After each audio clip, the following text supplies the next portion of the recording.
The following is a presentation of Tuning into Sci-Fi TV, the viewer's guide to genre television.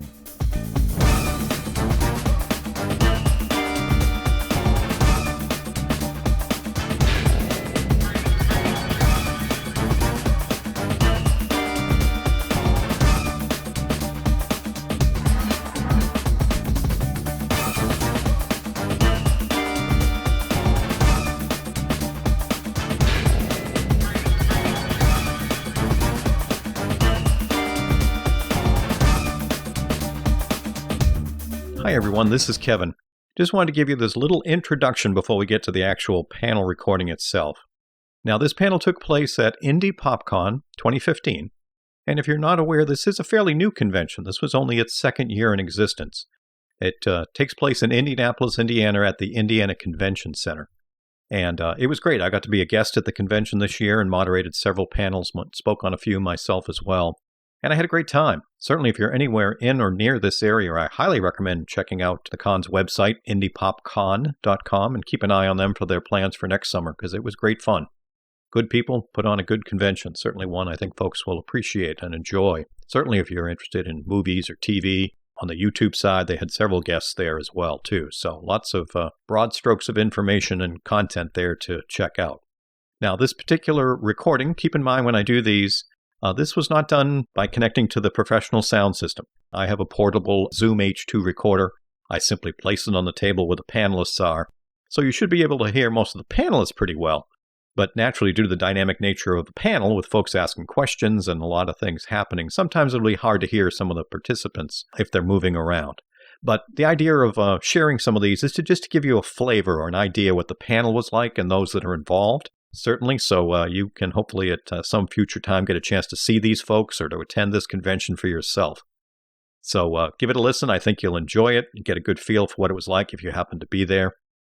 And by all means, if you do have any questions about the content or the convention, don't hesitate to reach out to me. Contact information is always available on our website. If you come to SaturdayBMovieReel.com, we list it right there. Feel free to reach out and I'll be glad to answer any questions. All right, enjoy. I followed Pete Spellos' career through my association online. My association with Jim Wynorski. Jim Wynorski, ladies and gentlemen. Pete is a more than prolific actor. New York trained, New York raised. In his early 30s, he traveled to LA, where he did a bevy of productions, Dinosaur Island, Slumber Party Massacre, you saw him in Men in Black, and with this crowd at this convention, he was a voice of over, 15, 16 anime characters? Actually, over 40 different anime series. 40 anime series.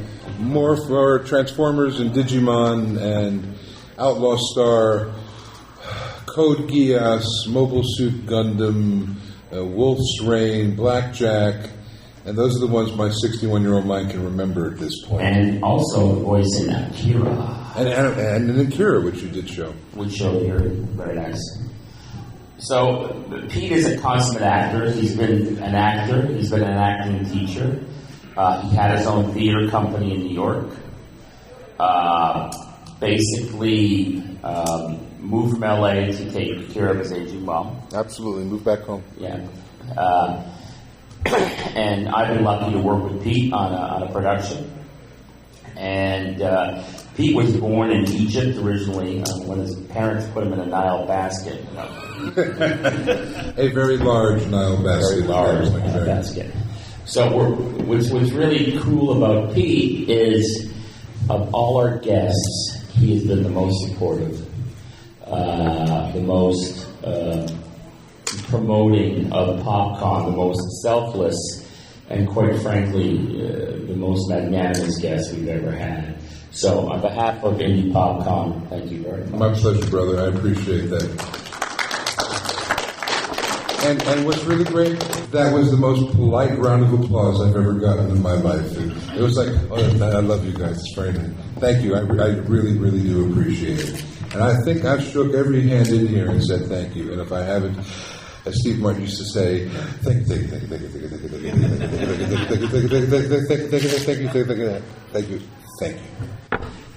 Thank you, Kevin. So, how did you get your start, Pete? Back in high school, I would watch all the comedies. Comedy is what I wanted to be. I realized I wasn't pretty, and not like I am now. I wasn't athletic, but if you made the girls laugh, they sort of liked you. I was like, I think I'm onto something here. And I began to be a student of comedy. I would watch Abbott and Costello, like my buddy Jim Wynorski, who actually gave me my start in Hollywood. Laurel and Hardy, the Marx Brothers, Charlie Chaplin. The late 60s, early 70s were the beginning of the nostalgia craze. So from them, I knew what I wanted to do. I saw The Producers in 1967, the original movie, and I went, that's who I want to be. I want to be the big guy on the screen. Also saw Don Rickles in the Sahara Hotel in Las Vegas when I was 16, and I went, that's what I want to be. I want to be the funny guy. And wound up doing comedy in high school. Had my first stand-up partner, and we would perform wherever they would let us.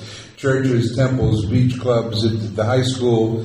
And it was really known. It was in the drama workshop at high school, so I began to do plays, and that's where my love of acting came in. I realized, wow, I'm in, like you, there's a community of people, of like-minded people, who loved what they were doing, who did not judge you, who allowed you to play, and I went, this is where I want to be.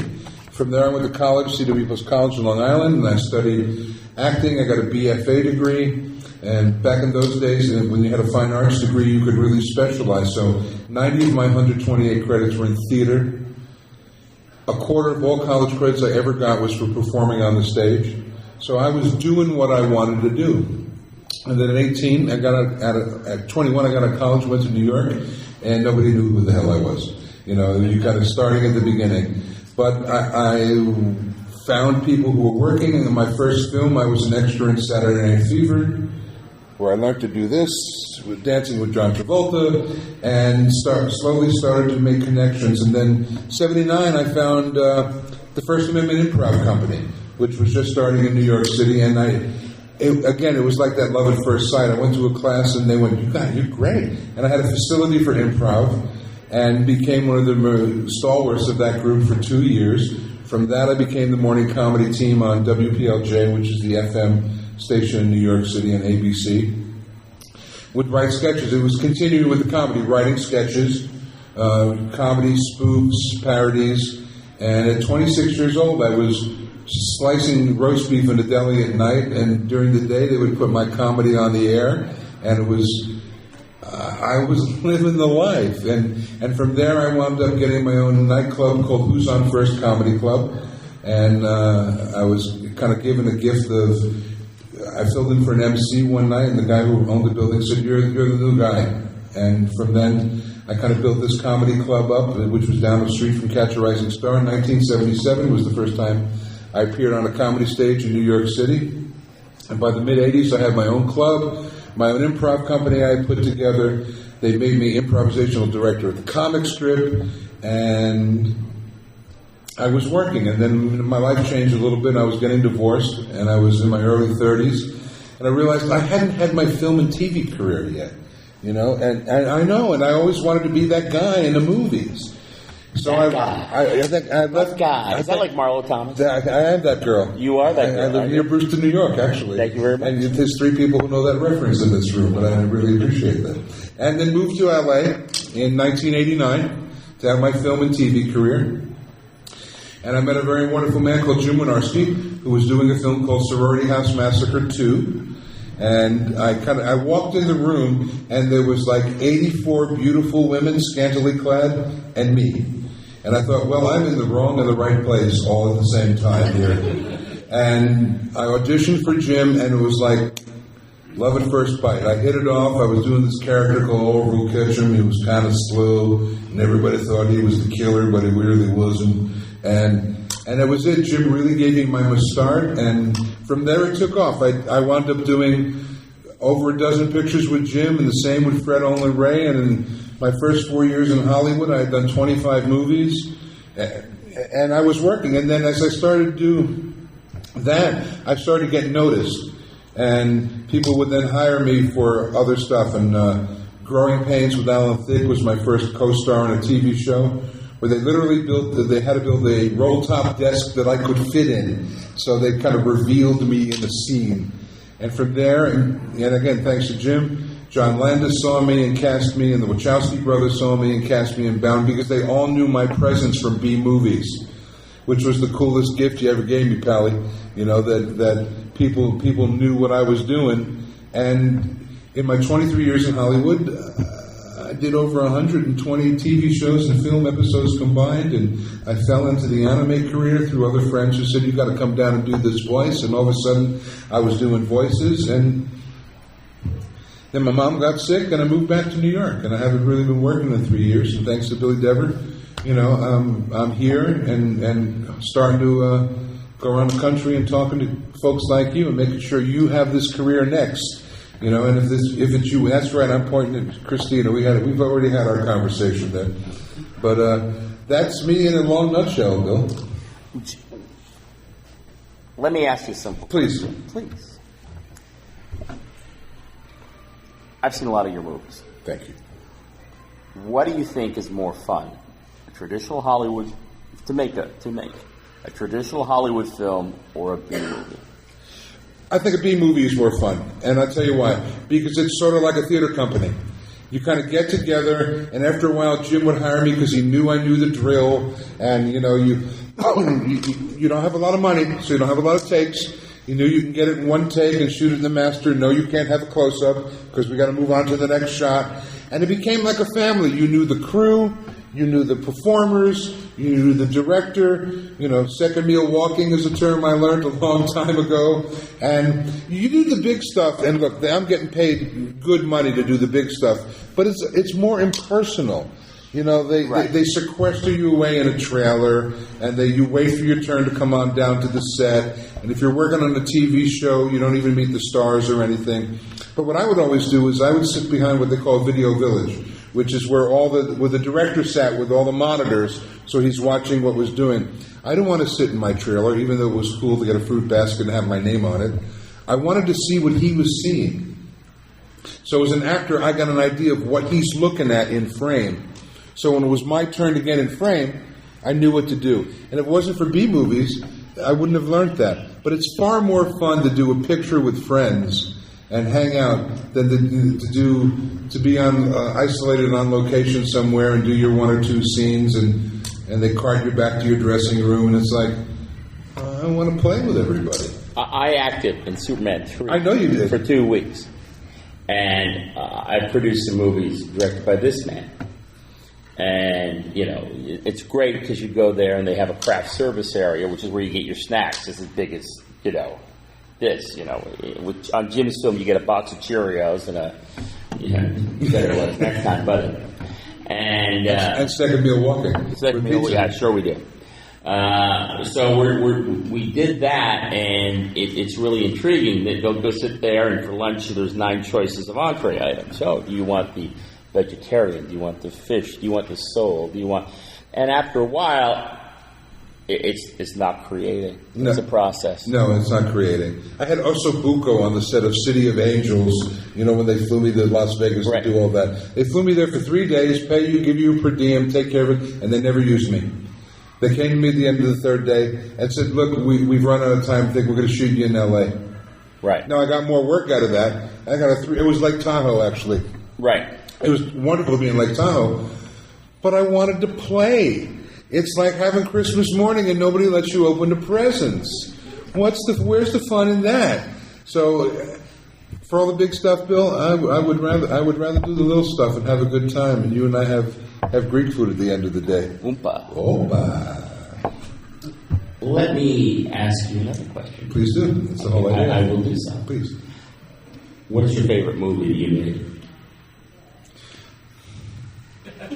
Beware. There's 2. I'm going to give you the A answer and the B answer. The A answer is B. Heartbreakers with Sigourney Weaver. Yes. Because I got to do a scene with Sigourney Weaver, nose to nose, flirting all day. And I had done 2 episodes of a show called Get a Life with Chris Elliott. And David Merkin, the director, then hired me on for Heartbreakers. And here I am, nose to nose, and I mean nose to nose, flirting with her all day long. And all I could think of was, it's Ripley. I'm flirting with Ripley. The other favorite movie, hands down, and it's, God, you're going to kill me. I mean, Dinosaur Island? Your first girl is always your favorite. Sorority House Massacre 2. But Dinosaur Island was the greatest 2 weeks on a film set I've ever had in my life. Imagine cave girls in bikinis, army guys, and dinosaurs. Do I need to say any more? And it was wonderful. It was Jim Wynorski and Fred Olen Ray, another B-movie legend director, tag team directed it. So Jimmy was the one who introduced me to Fred. That was the first time I worked with Fred, and because of that, I did another dozen pictures with Fred. But Dinosaur Island was hands down the best time. There was a man named Ray Harryhausen, and he did a lot of special effects in Hollywood. If you don't know who he is, look him up. And he had a movie called Valley of Gwangi. It was cowboys and dinosaurs. And I always wanted to be in my Gwangi movie. And I was. Doing stop motion. They were doing stop motion animation with the dinosaurs and forced perspective and all kinds of different ways. Starring James Franciscus. Starring James Franciscus. Longstreet, for those who are very old. I know, very old. I am. And Billy, Dinosaur Island, hands down, greatest 2 weeks on the movie set ever. We had a great time in that. And we have many stories that we cannot possibly tell in here right now. People who want to no, we won't. People who aspire to be actors to work in this business, the business is changing. Totally changing. Totally changing. The idea of celebrities has changed. We can really make the argument that the Kardashians have sucked the life out of both the NBA and the idea of celebrities. So Andy Warhol, the great artist, said everybody gets 15 minutes of fame, and somewhere in heaven right now he's going, I said 15 minutes. That's all you get is 15 minutes. Where do you think the movie industry is going? Here, small towns, small cities, markets where the creative people lie. There's too much corporate clause in everything, and it's handcuffing filmmakers, and they can't do what they want. It's not a family-run business anyway. It's like when CVS takes over all the pharmacies and all the great mom-and-pop pharmacies that you knew growing up. You call Uncle Bob, you're going to get your medicine from. I think the film industry is going to live in the small markets. Look, in Hollywood they make movies. You guys are filmmakers, and that's the difference. And hopefully there's work here in Indiana for old guys like me. And I think you've got to, as Sam Kinison used to say, you've got to move where the food is. And the food is leaving L.A., I promise you. Big time. Big time. At least for guys like me. Who here wants to be an actor? All right, here we go. Raise your right hand. Repeat after me. I am an actor. I'm an actor. Great, you're in the club. Now, tuition fees are... If you want a career as an actor, you're going to have another whole skill set involved and learn how to do that. But I don't ever want to hear from you that I want to be an actor anymore. You're not a wannabe. You're an actor because you say you're an actor. Now there's a lot of things to learn. Training, understanding the film business, looking what came before you, and having that understanding. But you are an actor. You're an artist because you say you're an artist. You're a writer because you say you're a writer. But if you want a career, there's more things that you've got to do. You woke up. Thank you. You were taking a little cat nap in the front row. What's interesting is everyone, who's artistic, says, well, Einstein said creativity is everything. Who's heard that quote? Well, actually, what Einstein really said was after mastery of discipline, creativity was everything. I promise you, I took classes. I'll still take a class to this day. The minute you think you know it all, you're screwed. Because you don't. In my 30s, boy, I thought I know it all. In my 60s, I don't know anything. And I would rather keep learning and watching. We watch films over and over. I'll watch the same film 15 times because I'll see something I didn't see before and go, all right, that's how you do that. Okay, now I understand what he's doing. I've had Jim Wynorski in my house for inordinate periods of time. and my remote on my Netflix has got worn to a nub because he keeps replaying this. He's, Atomic Submarine, it's, Garden, God is playing, I mean, he watches them in 5 minutes and these scenes that he likes, and my son and I are going, and he's there, it's a savant-like situation. And what's interesting about guys like Jim and guys like Pete is they're always curious. They're always learning. They're dedicated to a learning culture. They don't think they know everything, but they want to know everything. They want to know about everything. And the thing is, as a professional, whether you're an accountant, whether you're a lawyer, or you're an actor, or a director, or whatever, you have to commit yourself to a learning culture. I know at my age that I know nothing. And I love it. Because every day is an experience. The day you think you know everything. I have all these kids at IU where I lecture sometimes, and they come in with their baseball hats and their deep look of angst on their face. And the man won't let me make my movie. You won't let me make your movie. I'll tell you 2 learning experiences that I had with Jim, and it had nothing to do with anything but hanging out. I got to... That's the thing about the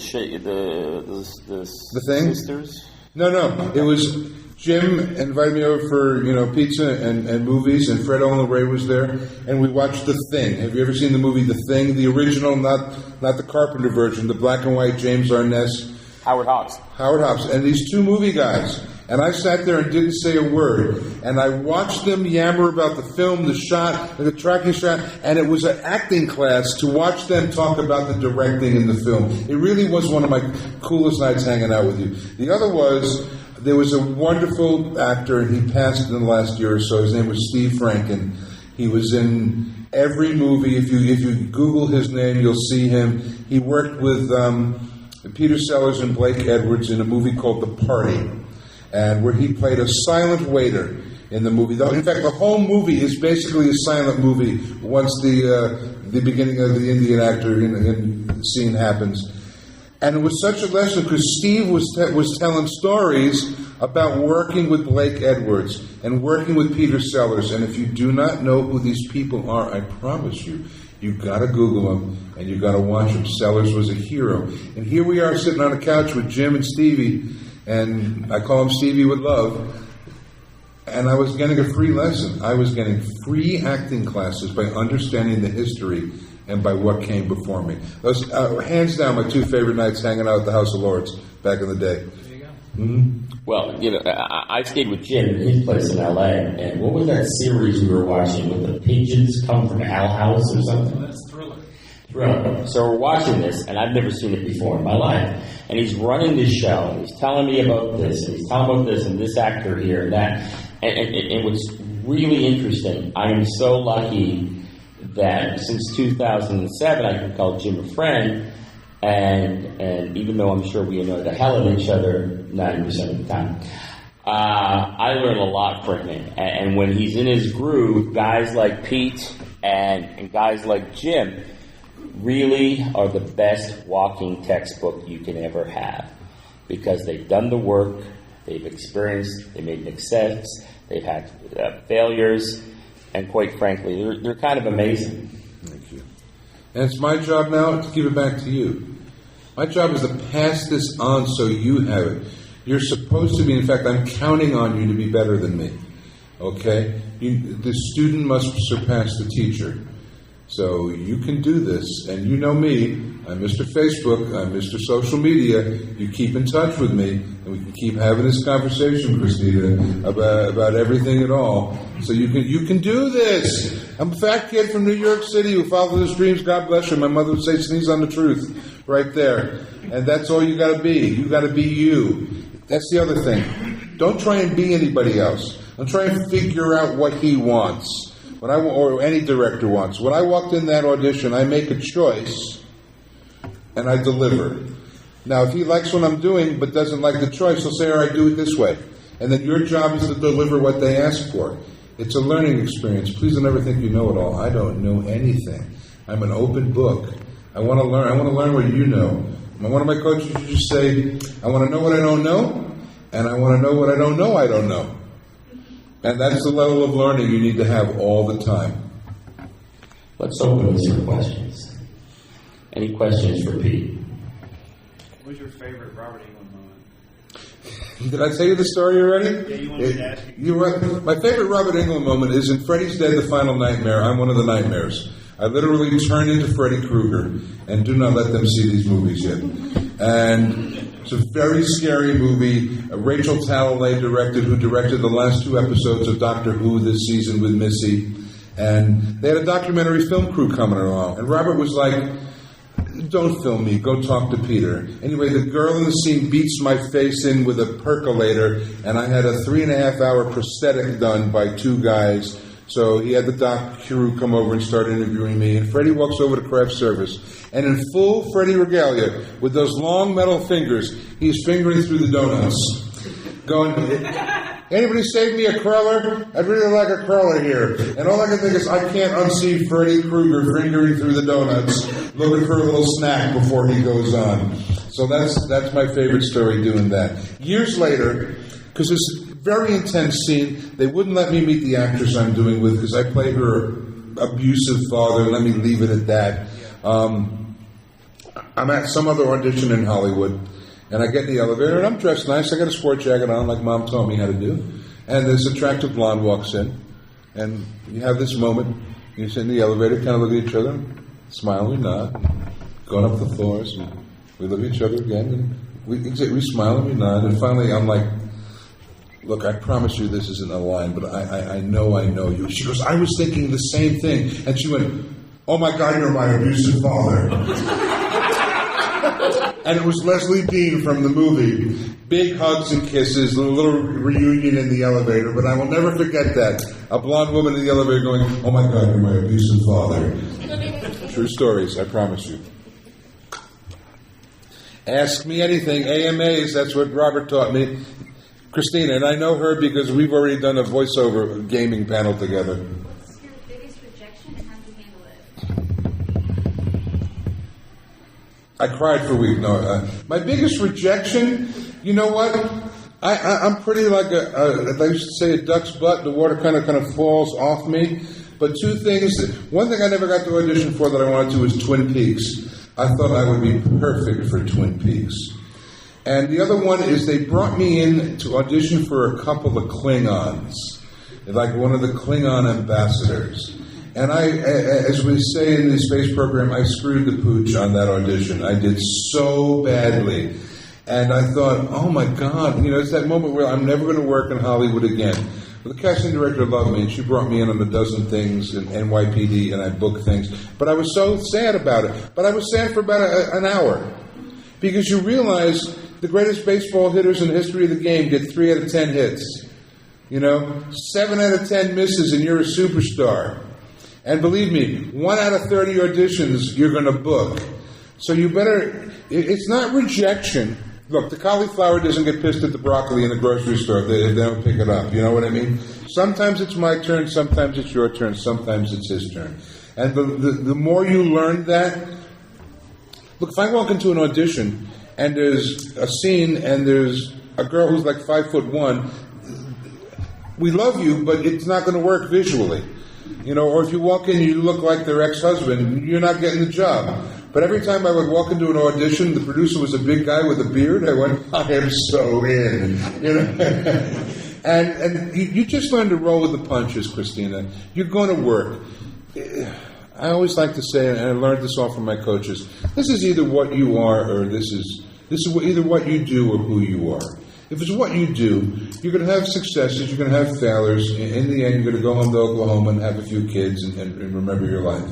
If this is who you are, welcome to your life.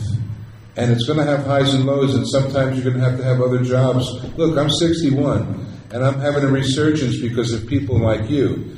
I'm an actor. I took the oath. Someone gave me the oath long before I gave it to you. And so that's not going to change. I've had failures. But they're not failures. I've learned from them. Absolutely. Bing, bing, bang, bang. Get it off. Like dandruff on the shirt. Questions, that's why you're here. I'm going to pick on you. Yes, my dear friend from the University of Wisconsin, Milwaukee. Well, because yesterday when you had the acting panel and everything, I know you talked about how it's with the YouTube and with the other channels that we can go through that we should look into those. My question is, with the rise of YouTube, the Vine stars, can you say that it's easier for the audience to then get, is it possible for that person to oversaturate the audience? No, I can't. Look at Markiplier. No. You think that's oversaturated? 8 million subscribers? No, honey, no press is bad press. Get your face out there, do it. Look, and you got to own the skeletons in your closet. If you Google me or look at me on YouTube, you'll see a lot of crap that I did, and you'll go, why the hell did he do that? And you'll see the good stuff, too. But guess what? You'll see my name, and you'll remember what I did, and there'll be something that you like. And, no, you can't get too much press at this point. Your generation has to embrace this, because, as we were talking just the other day, this is where it's going. Well, and to that point, Pete is one of the rare actors of his age that actually is accepting social media. But film is changing. Movies are changing. Yep. People don't trust celebrity anymore. The millennial and Generation Z don't trust Hollywood. They're defining their own entertainment. And that's why guys like Markiplier rise to the front. It's because he's providing a one-to-one reflective experience. When Jim Wynorski makes a movie, he casts because he wonders what his audience is going to think of that person. Hollywood makes movies based on process, based on packaging fees, based on whose agent you have. And now on Twitter followers, they say, we can't use this guy, he doesn't have enough followers. What? I know. Instead of casting on talent, I know, Jim. I'm shaking my head just the same way. And here's the issue. The issue is we've come back to the beginning of film again. We're back where Elmo Lincoln's bopping around, and Jacksepticeye today's Elmo Lincoln. And we're evolving again. We're starting from ground zero. There's a new media being defined. And that media is going to be intimate, interactive, and user-defined. And it's not glitzy. It's not filled with CGI. It's not Pacific Rim. It's not Age of Ultron. Because the greatest special effect is the human face. And if you have the ability to connect with your audience on a human level, like these young men have for some reason, you build a career.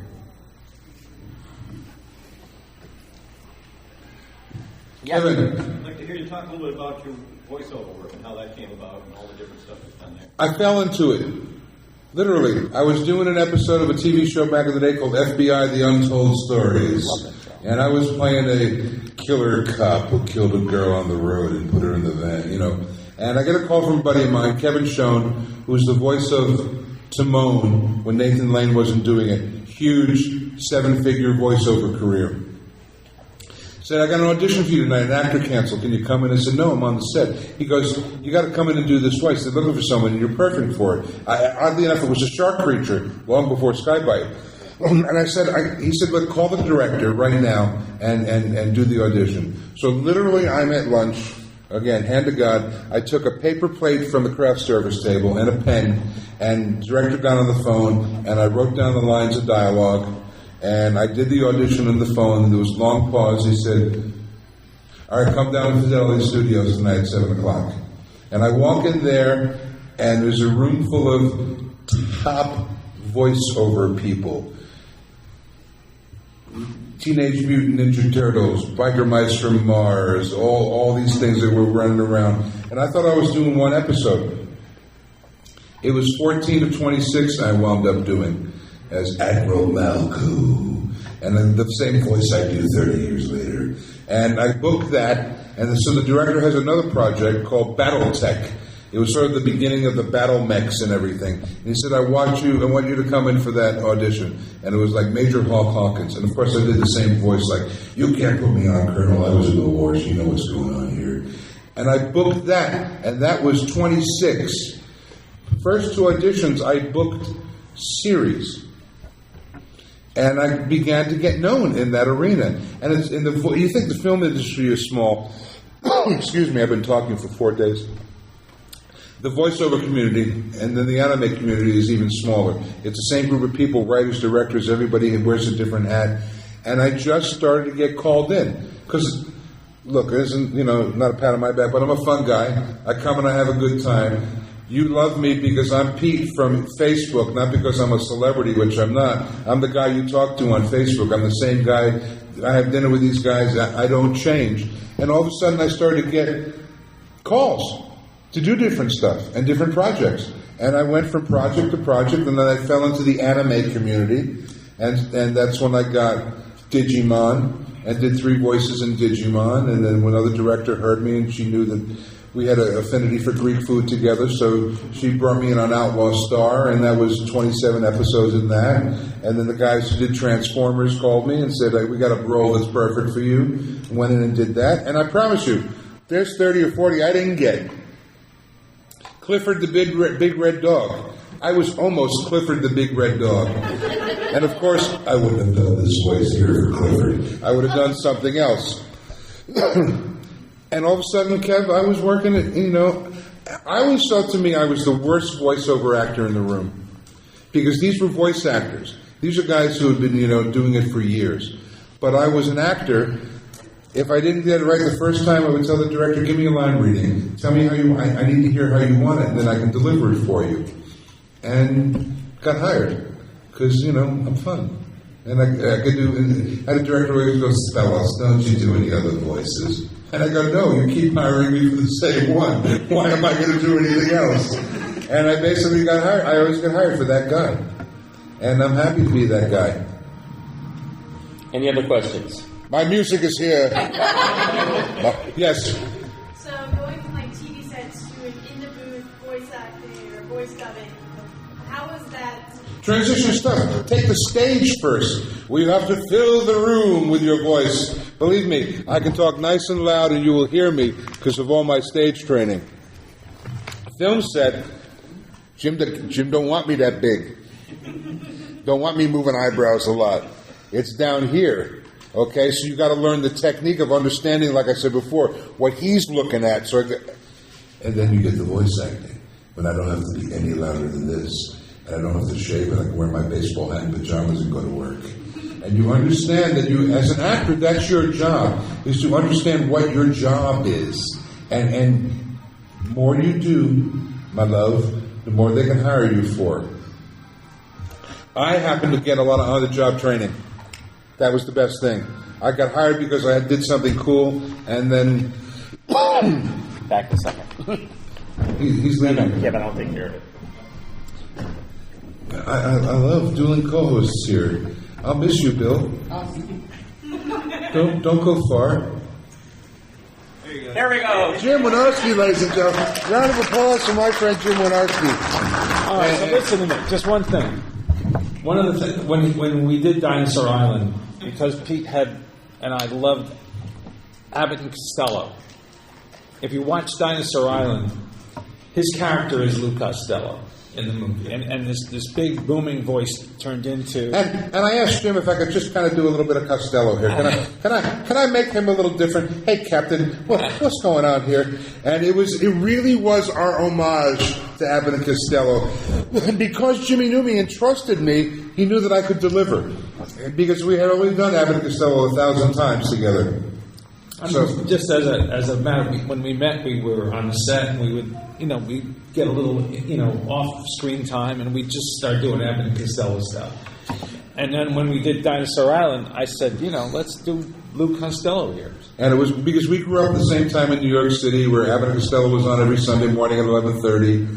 Schiller Theater was on Saturday night, and Abbott and Costello, hi Kev, was on Sunday morning, and we learned how to do all that. I'm going to stop talking soon, I promise, young lady. Don't worry, you'll be out of here soon. You'll get lunch. Everything will be fine, I promise you. There's pizza. Oh, I love pizza. Okay. More questions? Otherwise, I'm going to lunch soon. Ask me anything. This is your chance. Kevin, I love you so much. No, wait, a civilian. What's your name? I am huge and armed. Well, then, sir, I'm going to be running away. Yes. What's your name? Daniel. You're correct. Go on. Do you have any kind of preference for any of the work that you've done? You've done movies, you've done stage, you've done voice work. So, if you don't have a preference... Which child do you like better? No. It's like asking a parent which one. You know what? I don't do a lot of stage work anymore because I kind of walk with a limp until all the physical therapy comes back. Here's what I want to do. I want to work with these guys more. That's what I want to do. I love the film work because then we can go back and we can sit around and tell stories. But I love the voiceover work because I can work in my pajamas. I love the TV work because they'll just pay you every time it airs. Again, we were talking about this the other night. If I could just spend the rest of my life teaching and doing film with these guys, sign me up. Where do I sell my soul? No, seriously. Because at this point at 61, my window of opportunity is not what it was at 21. So I want to have fun. And working with these boys, I promise you, is fun. So that's where I want to be. Trey entertaining, my friend. Trey entertaining. I'd just like to thank Pete for all the fun roles he's done in my movies over the years. He's played, Ralph Cramden and I played Ralph the bus driver. And Jennifer Love Hewitt's first film was called Home for Christmas. He played Ralph Cramden, bus driver. He played Oracle Ketchum. But every time you'd cast me as somebody else from our childhood. So I played Ralph the bus driver. In the next Jennifer Love Hewitt film, I played basically Mr. Batragaloop from the Abbott and Costello movies. Exactly. A pizza guy with a meat cleaver. Everything we do, we would do an homage to something that we loved in the past. And that's the difference. That's what you can do with a filmmaker rather than a Hollywood movie. Photo up. He was late. Never mind. I can't do the punchline I was going to do. Okay. Kids. Yeah, I know. That's why I'm doing the clean show here today. You got a question over here? Yes. I'm ready. With all of everything that you've done, what thing is like, if you were to die, knock on wood, knock on the canes, boys. Knock on the canes. There we go. What one thing are you like? That's me right there. That is my. When the bus hits me, it will say B-movie veteran Peter Spellos has died today. I'm telling you, the two things I want to be remembered for. Three things.